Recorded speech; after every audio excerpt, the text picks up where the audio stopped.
세계 역사를 보면 15세기부터 대항해 시대가 펼쳐지게 되었습니다. 이 대항해 시대가 펼쳐지게 되므로 유럽의 각국들은 항해로 통해 발견되어진 새로운 대륙의 식민지를 세우기 시작하였습니다. 그 식민지에는 대규모의 농토, 또한 대규모의 농토에서 얻어진 작물을 통해 많은 수익을 얻게 되었습니다.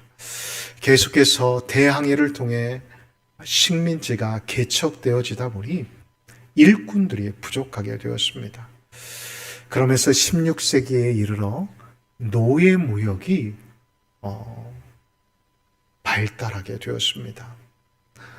유럽의 많은 상인들은 아프리카의 흑인들을 자신들이 잡아오거나 구매하여 그 흑인들을 각 농장에 하인으로, 종으로 팔아 넘기기 시작하였던 것입니다. 특히 17세기부터 이런 노예 문제로 인해 사회 갈등이 일어나기 시작하였습니다. 특히 정치적인 부분에서 크게 부각이 되었는데 그 어떠한 정치인도 자신들의 이익과 결부되어 있기에 스스로 앞장서서 이 노예 문제를 해결하려고 하지 않았습니다. 그때 여러분들도 잘 알고 계시는 윌리엄 윌리퍼스라는 정치인이 하나님께로부터 받은 사명을 가지고 흑인들을 해방시키는 노예 폐지 운동을 펼치기 시작하였습니다. 입법하여 더 이상 노예들을 부리지 못하는 법을 통과시키려고 하였지만 수많은 이익단체와 또한 힘있는 사람들의 벽에 부딪혀 입법을 하지 못하고 무려 20년 동안 노예 폐지 청원을 하게 되었습니다. 가까스로 노예 폐지 운동을 하였지만 결코 노예들이 사라진 것은 아니었습니다. 후에 이 윌리엄 포스 보고 기자들이 물었습니다. 왜 당신은 당신에게도 이익이 되지 않는 일에 대해 이렇게 목숨까지 걸며, 아니 정치 생명까지 걸며 이 일을 추진하셨습니까? 라고 물어보았다고 합니다. 그러자 그는 이렇게 말했습니다. 나의 신앙 양심상 나는 노예가 내 삶의 자리 가운데 또한 나의 이웃의 종으로 사용되어지는 게 신앙 양심상 옳지 않다라고 생각하였기 때문이다라고 이야기하였다고 합니다. 물론 한참 후에 노예들이 이제 인류 역사상 사라지게 되었지만 그의 희생과 또한 수고는 역사에 남게 되었습니다. 이런 것으로 보아 세계의 역사는 어떠한 힘있는 사람, 어떠한 군사력과 어떠한 시스템으로 움직이거나 또한 새로워지는 게 아님을 우리는 알 수가 있습니다. 물론 어떠한 사회를 좀 더 건강하게 하고 어떠한 사회를 좀 더 유지시키는 데는 어떠한 힘과 시스템이 하겠지만 말입니다. 자, 그렇다면 우리는 여기에서 무엇을 발견해야 할까요? 저는 하나님께 붙들린 한 사람을 통해 하나님께서는 이 세상 또한 하나님이 지금도 운행하시는 하나님이 주제로 이 땅을 다스리시는 일에 그 한 사람을 통해 하나님은 일하신다라는 사실을 우리에게 말씀하신다라는 것입니다. 오늘 본문에 보면 동일한 한 사람이 등장합니다. 누구입니까? 바로 다니엘이라고 하는 사람입니다. 여러분, 그는 누구입니까? 그는 노예였습니다. 그 역시도 종으로 포로로 끌려왔던 사람이었습니다. 물론 집안이 좋고 또한 원래 똑똑한 아이라 생각하여 일반 포로보다 좀 나은 생활을 할 수 있을지는 모르지만 그는 가문도 가정도 그를 지켜줄 아무도 없었습니다. 그런 그가 어떻게 오늘의 본문의 말씀을 보면 이 바벨론이라는 대제국의 2인자가 될 수 있었을까요? 아무도 주목해보지 않았던 그 한 소년이 어떻게 이 바벨론의 이 느부갓네살 왕을 이어 바벨론을 다스릴 수 있는 통치자가 될 수 있었느냐라는 것입니다. 오늘 본문의 말씀을 보면 첫 번째로 하나님은 믿음을 지키는 사람을 사용하신다라는 것을 알 수가 있습니다. 우리가 46절의 말씀을 함께 보실까요? 46절을 보면 이 대제국의 왕이 이 다니엘 앞에 경의를 표현합니다. 생각해 보십시오. 얼마 전까지만 해도 앞서 말씀드린 대로 다니엘은 포로였습니다. 앞날이 보이지 않는 소년이었다라는 것입니다. 그를 지켜줄, 그를 대신해줄 아무것도 가지지 않은 연약한 소년에 불과하였습니다. 그런데 지금은 어떠합니까? 세계를 지배하는, 세계를 지금도 호령하는 왕이 그의 앞에서 경의를 표현하고 있다는 것입니다. 존귀하게 여기고 있다는 것입니다. 어떻게 이런 일이 일어날 수 있을까요? 여러분, 그 시작은 화려하지 않았습니다. 바로 그의 믿음을 지키는 것에서부터 시작되었다는 것입니다. 우리가 앞서 말씀을 살펴보았던 것처럼 다니엘서 1장 8절을 보면 그는 왕이 허락하여 준 음식을 먹지 않는 것에서부터 하나님을 믿는 그 믿음을 굳게 지켰음을 성경은 우리에게 말씀하고 있다는 것입니다. 어쩌면 누군가는 다니엘을 향해 이렇게 말했을 것입니다. 음식 정도는 괜찮지 않겠어. 바벨론에서 살아남으려면 그 정도는 해야지 않아? 왜 너만 잘난 척 하는 거야? 라는 소리 말입니다.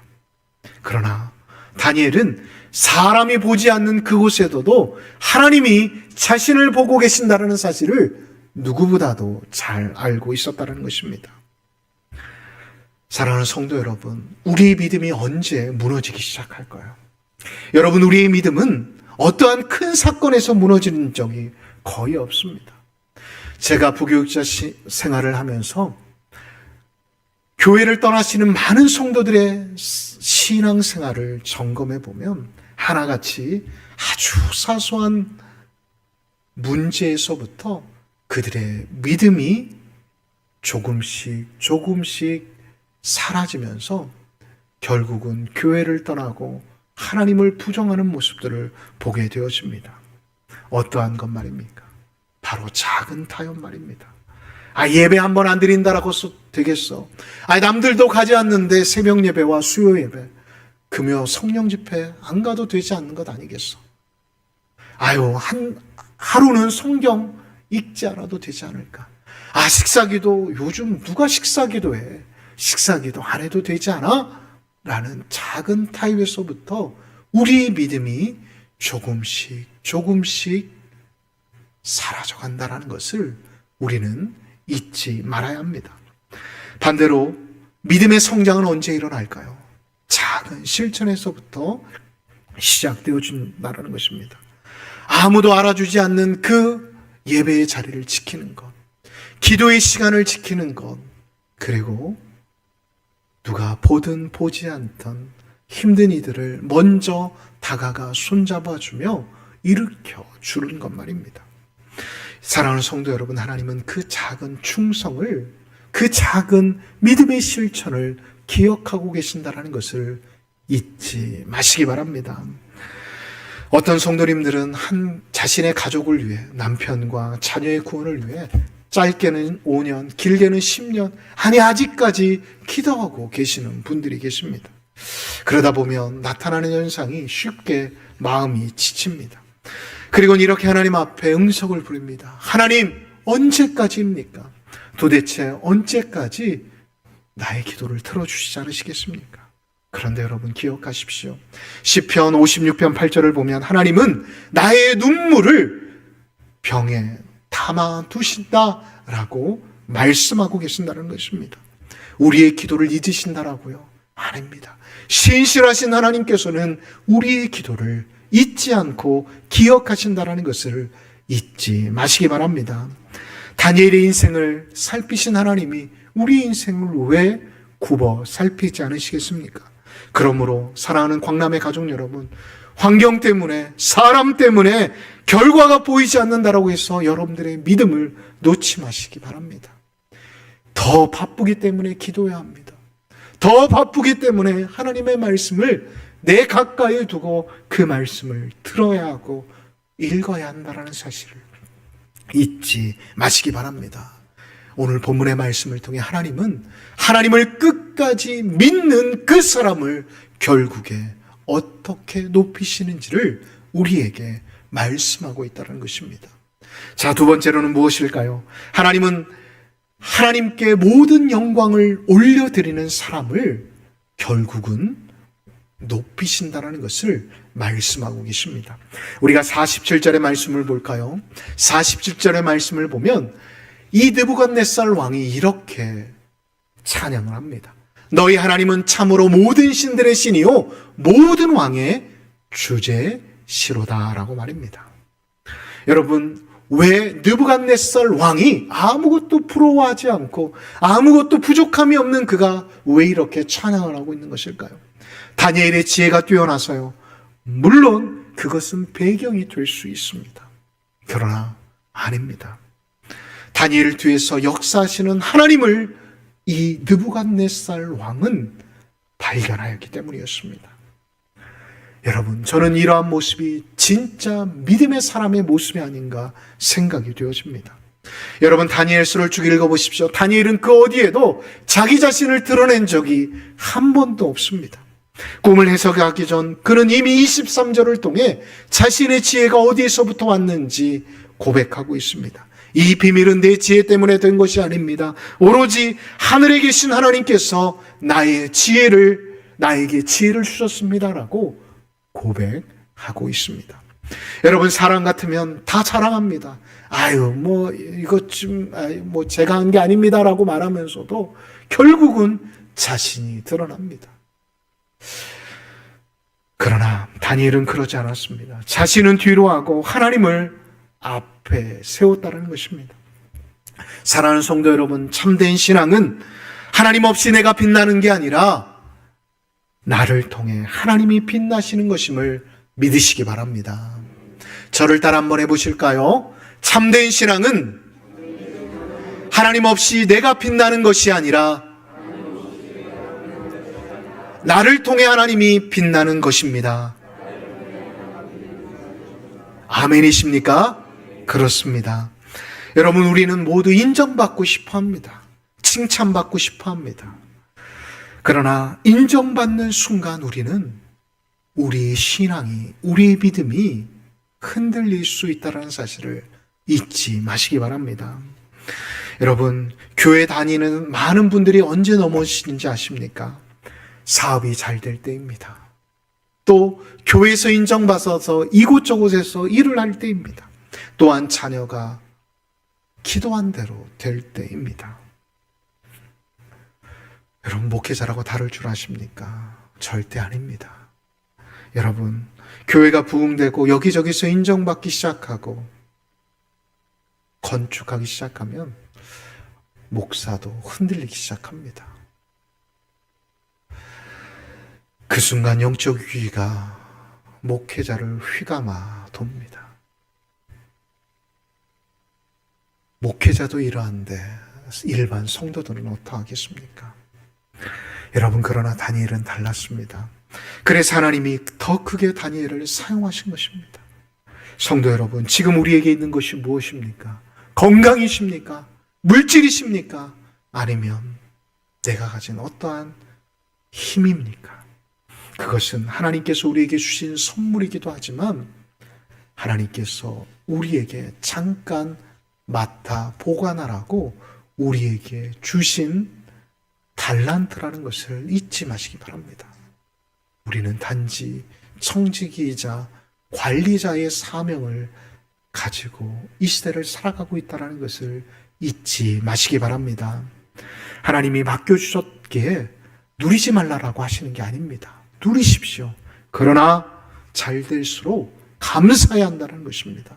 높아질수록 더 겸손해야 한다는 것입니다. 그렇게 되어질 때 어떠한 일이 일어날까요?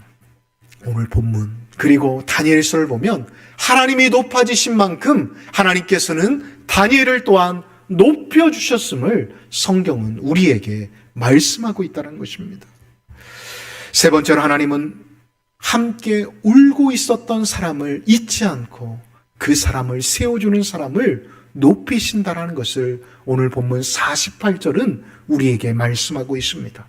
여러분 48절을 볼까요? 다니엘은 바벨론의 가장 높은 자리에 올라가게 되었습니다. 여러분 앞서 말씀드린 것처럼 사람들은 잘 되는 순간부터 흔들리기 시작합니다. 에스더의 대표적인 사람이 등장하지 않습니까? 하만이라는 사람 말입니다. 페르시아의 2인자가 되기 시작하자 자신에게 절하지 않는 사람들을 죽이기 시작하고 아예 민족을 몰살시키려고 합니다. 여러분 사람들은 이렇게 높아지기 시작하면 또한 자기가 감당하지 못할 만한 무언가가 생기기 시작하면 흔들리기 시작한다는 것입니다. 그러나 다니엘을 보십시오. 49절을 보니 왕이 또 다니엘의 청구대로 사드락과 메삭과 아벳느고를 세워라고 기록하고 있습니다.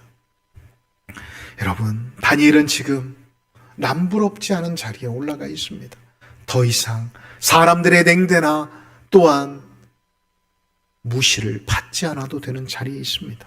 그러나 그 자리에서 그는 홀로 빛나려 하지 않았습니다. 그는 그의 믿음의 동역자, 너무나도 힘들고 어려울 때 여러분 말이 그렇지 야채하고 채소하고 물만 먹는데 배고프지 않을까요?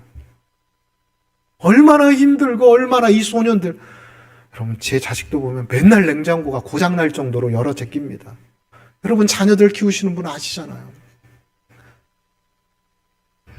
도대체 냉장고가 남아나지를 못할 정도로 먹어 제끼는데 이 한참 혈기왕성한 소년들 풀만 먹고 살아갈 수 있을까요? 얼마나 많은 눈물을 흘리고 그래 하나님이 우리를 지켜주실 거야, 하나님이 우리를 붙잡아 주실 거야 하며 그 시간들을 이겨내오지 않았겠습니까? 그때 그 시간을 이 다니엘은 잊지 않고 있었다는 것입니다.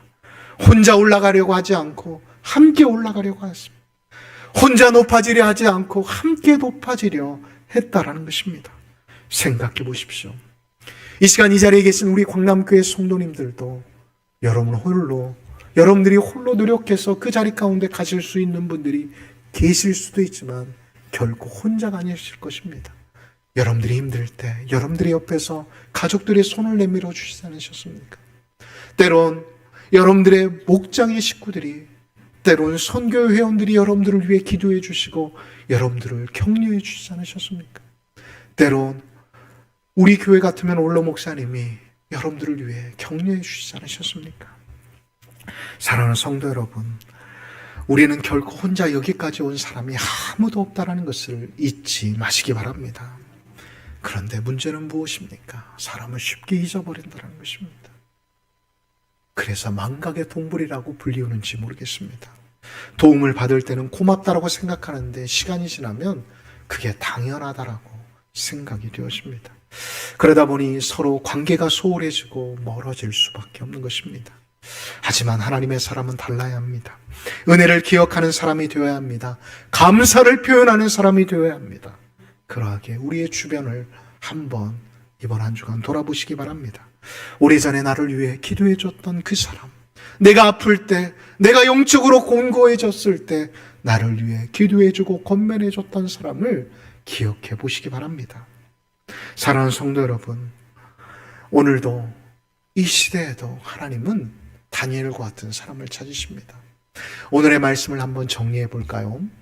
첫 번째로 하나님은 세상 속에서 믿음을 지키는 사람을 찾고 계신다는 것을, 그리고 그 사람을 높여주신다는 사실을 잊지 마시기 바랍니다. 그리고 두 번째로 모든 영광을 하나님께 올려드리는 사람을 하나님은 높이신다라고 말씀하고 계십니다. 그리고 마지막으로 함께한 사람들의 은혜를 잊지 않는 사람들을 하나님은 잊지 않으신다라고 오늘 말씀을 통해 우리에게 말씀하고 계십니다. 이 말씀을 잊지 않고 이번 한 주간도 그 말씀을 붙잡고 살아가실 수 있는 믿음의 사람들이 되어주시기를 예수님의 이름으로 축복합니다. 우리가 이 시간 함께 찬양하도록 하겠습니다. 우리 다 같이 일어나셔서 말씀을 기억하면서 함께 찬양하도록 하겠습니다.